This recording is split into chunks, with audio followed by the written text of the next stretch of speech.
Assalamualaikum warahmatullahi wabarakatuh. Selamat pagi anak-anakku sekalian. Semoga hari ini kalian semua selalu dalam lindungan Allah Subhanahu wa taala. Anak-anakku, saya mau perkenalan dulu. Kenalkan, saya pengampu mapel bahasa Indonesia kelas 8, yaitu dengan nama Bu Eni Megawati. Kalian bisa memanggil saya Bu Eni, gitu saja. Anak-anakku, saya harapkan meskipun kalian semuanya di tengah pandemi COVID yang saat ini semakin meningkat, saya harapkan kalian tetap belajar di rumah dengan baik dan lebih semangat lagi untuk belajar. Saya rasa itu saja untuk bukaan kita hari ini, anak-anakku sekalian. Silahkan untuk selanjutnya kalian menyimak apa yang akan saya sampaikan terkait dengan pertemuan kedua hari ini, hari Selasa, tentang tetap bab 1, yaitu teks berita. Pertama, di pertemuan yang pertama kemarin, kalian tentunya sudah tahu, sudah mengetahui apa itu berita dan apa itu tentang unsur-unsur berita. Tujuan pembelajaran kali ini yaitu yang pertama, peserta didik diharapkan dapat menjawab pertanyaan tentang isi teks berita dengan benar. Yang kedua, peserta didik diharapkan dapat menyimpulkan unsur-unsur berita secara benar. 3. Menyebutkan dan menjelaskan struktur-struktur berita. Yang keempat, siswa dapat memahami dan menyajikan teks berita.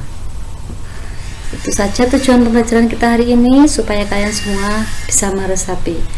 Selanjutnya, kita harus tahu, sebelum masuk materi ke lebih dalam, apa itu berita. Tentunya kalian semua sering mendengar berita. Kita bisa melihat, bahkan mendengarkan di televisi, di radio, di surat kabar, semua terkait dengan berita. Sedangkan berita itu sendiri adalah informasi seputar peristiwa, baik peristiwa yang biasa maupun luar biasa, yang terjadi pada suatu waktu atau secara aktual.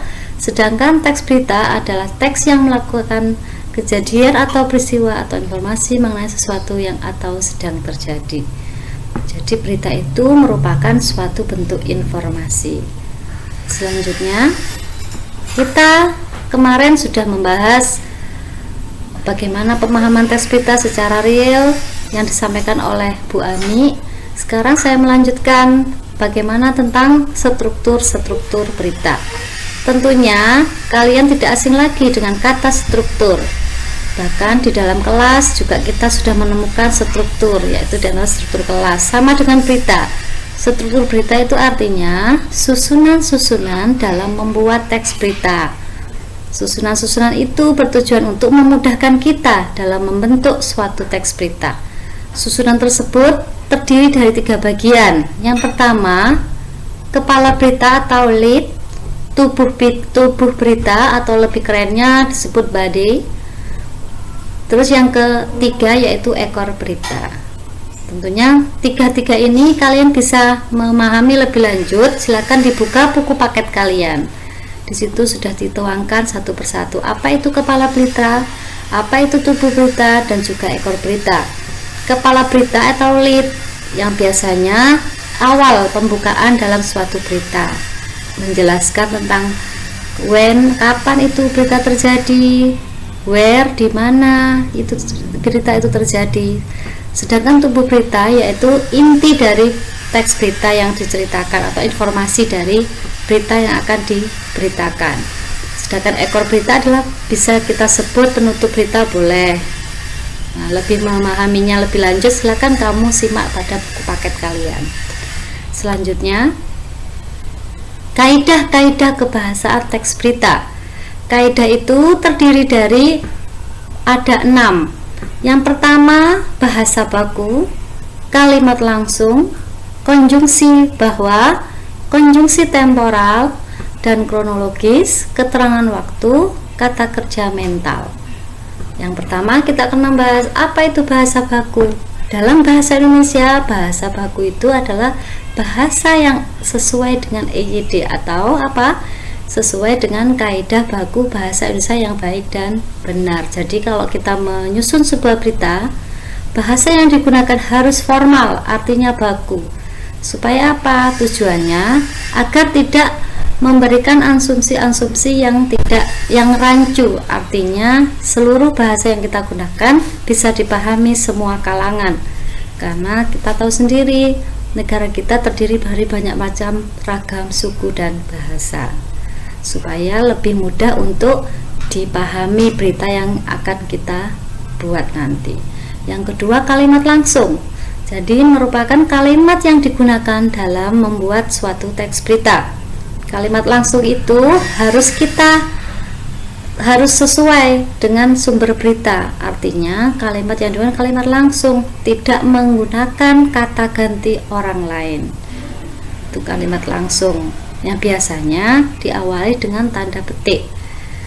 Selanjutnya, konjungsi bahwa. Artinya konjungsi itu artinya kata penghubung. Konjungsi bahwa itu artinya menerangkan, menegaskan, memberikan keterangan bahwa apa yang terjadi. Yang selanjutnya, konjungsi temporal atau konjungsi waktu, kapan berita itu terjadi, dan kronologisnya. Artinya apa? Kronologis itu artinya urut-urutan peristiwa yang harus runtut sistematis dari awal sampai akhir. Keterangan waktu, where, itu sering disebut. Where, when, itu harus ada. Supaya apa? Berita itu menjadi valid dan jelas, faktual serta aktual, serta penggunaan kata kerja mental supaya berita itu lebih menjiwai, lebih jelas maknanya, dan lebih tahu sasarannya, serta jelas sumber beritanya. Begitu. Selanjutnya, langkah-langkah menyampaikan informasi dalam bentuk berita. Ketika kita sudah memahami apa itu berita, unsur-unsur berita, bahkan struktur susunannya, maka kita harus bisa menentukan, membuat, menyajikan suatu informasi dalam bentuk teks berita. Langkah yang harus kamu lakukan yang pertama adalah menentukan sumber berita. Yang kedua, mendatangi sumber berita. Yang ketiga, mencatat fakta-fakta penting. Yang keempat, mengembangkan catatan menjadi teks berita yang utuh dengan memperhatikan struktur dan kaidah-kaidahnya. Yang pertama, apa itu sumber berita? Tentunya kalian sudah tahu semuanya. Namanya sumber berarti itu adalah asal-usul dari berita itu terjadi. Dari mana sumber berita itu terjadi? Caranya bagaimana? Mendatangi TKP alias apa? Apa TKP itu artinya? Tempat kejadian peristiwa. Ya, mendatangi ke TKP. Yang ketiga, mencatat fakta-fakta penting. Ketika kamu sudah ada di TKP, maka harus kamu mencatat, menanyakan, adik simbahnya digunakan, where, apa, di mana, when, kapan, itu dilakukan, dan mencatatnya menjadi poin-poin penting dan menjadi sumber suatu berita. Yang keempat, mengembangkan catatan menjadi teks berita yang utuh. Jadi ketika kamu sudah membuat catatan-catatan fakta-fakta yang penting dalam sumber berita, maka kamu harus bisa mengembangkan, mendeskripsikan menjadi suatu teks berita yang sesuai dengan struktur-struktur berita yang utuh. Dan juga tentunya kamu tidak lupa harus menggunakan dan memperhatikan dalam menyusun teks berita sesuai dengan kaidah-kaidah unsur kebahasaan yang sudah saya terangkan. Nah, selanjutnya pertemuan kita kedua sudah selesai anak-anak. Saya harap memahami lebih dalam lagi. Baca buku paket kalian. Silakan untuk tugas pertemuan kedua ini kalian membuat suatu teks berita yang sesuai dengan struktur dan kaidah kebahasaan teks berita dengan tema bencana alam. Jadi temanya bebas. Kamu silakan memilih. Pokoknya tentang bencana alam. Silakan kamu menyusun dengan sistematis sesuai dengan unsur strukturnya. Terima kasih. Saya rasa sekian untuk pertemuan kedua hari ini. Kita bertemu lagi dalam pertemuan selanjutnya dengan bab selanjutnya. Semoga kalian bisa mengerjakan dengan baik dan benar. Assalamualaikum warahmatullahi wabarakatuh.